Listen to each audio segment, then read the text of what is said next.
Reaper Leviathan. Few creatures in Subnautica inspire as much dread as this one. Stretching over 50 meters in length, the Reaper is a massive, aggressive predator that patrols the open waters and wrecked areas of planet 4546b. What makes it particularly terrifying is its behavior. It does not simply swim near you, it actively hunts you, grabs your submarine in its claws, and shakes it violently until the hull breaks. The screeching sound it makes as it approaches is one of the most recognized warning signs in the game, and experienced players learn quickly that hearing it means something has already gone wrong. Ghost Leviathan. This creature inhabits the deepest and most isolated regions of the planet, particularly the Lost River and the void beyond the map's edges. Unlike the Reaper, which operates in relatively familiar waters, the Ghost Leviathan lives in places the player was never quite meant to feel comfortable in. It is semi-transparent, glowing faintly in the darkness, which makes it look almost beautiful until it is tearing through your vehicle. There is something uniquely unsettling about a predator that blends into the environment it occupies. The Void variants are especially dangerous. They appear in groups and will pursue endlessly if you stray too far from the playable zone. Sea Dragon Leviathan. This is the largest aggressive creature in the base game, and one of the few that can attack using fire underwater. It lives deep within the inactive lava zone, a region already hostile enough on its own due to the heat and the crushing depth. The Sea Dragon does not just charge at you, it breathes superheated fluid, swipes with massive limbs, and can swallow smaller objects whole. The sheer scale of it is disorienting. When it moves through the lava chambers, it fills the space in a way that makes the environment feel suddenly very small. Most players encounter it far later in the game, by which point they believed they had seen the worst the planet had to offer. Warper.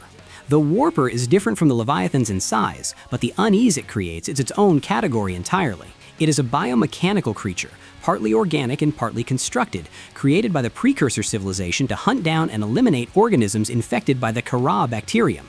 It can teleport both itself and the player, which removes the usual sense of control that exploration gives you. Being grabbed and thrown through space by something that should not exist naturally is deeply disorienting. What adds to the horror is learning its origin. It was engineered as a containment measure, and the fact that it still operates, still hunts long after its creators are gone, says something quiet and grim about the world you are moving through. Crabsquid. The Crabsquid lives in the deeper mid-game areas, particularly the Grand Reef and parts of the Lost River. It is not the largest creature, but it has a defense mechanism that few others share, an electromagnetic pulse that disables all electronic systems on contact. In a game where your lights, your navigation, and your life support all depend on technology working correctly, having all of it go dark at once is a specific kind of panic. The Crabsquid is slow and lumbering, almost clumsy looking, but that EMP attack means the danger it poses has almost nothing to do with its physical presence. It is the aftermath that gets you. Bone Shark. The Bone Shark appears early enough that it shapes how many players approach the ocean for the first time. It is aggressive, territorial, and persistent in a way that feels deliberate. Named for the bony plating that covers its body, it rams into vehicles repeatedly and follows players across significant distances once agitated. What makes it memorable is timing.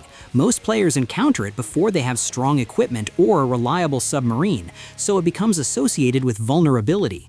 Later in the game, with better tools, it becomes manageable, but that early memory tends to stick. Chelicerate. This creature appears in Subnautica Below Zero, the standalone expansion, and it occupies much the same role the Reaper Leviathan held in the original game. Long, aggressive, and fast, it patrols the open ocean of planet 4546b's Arctic region. Its mouth structure, large claw-like appendages that spread apart before it strikes, makes its attacks feel visually distinct and deeply uncomfortable to watch approaching. The frozen, darker waters it inhabits give it a different atmosphere than the original game's warmth. Everything about its environment signals that this is not a place that welcomes you, and the Chelicerate reinforces that with every pass it makes. Shadow Leviathan.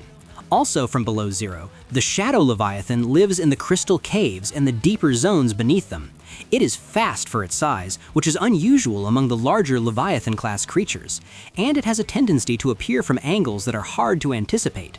The caves themselves are narrow and visually complex, full of crystal formations that make navigating away from a threat genuinely difficult. The combination of a cramped environment and a creature that moves quickly creates a kind of pressure that the more open water predators do not. There is less room to make a mistake, and the Shadow Leviathan seems aware of that.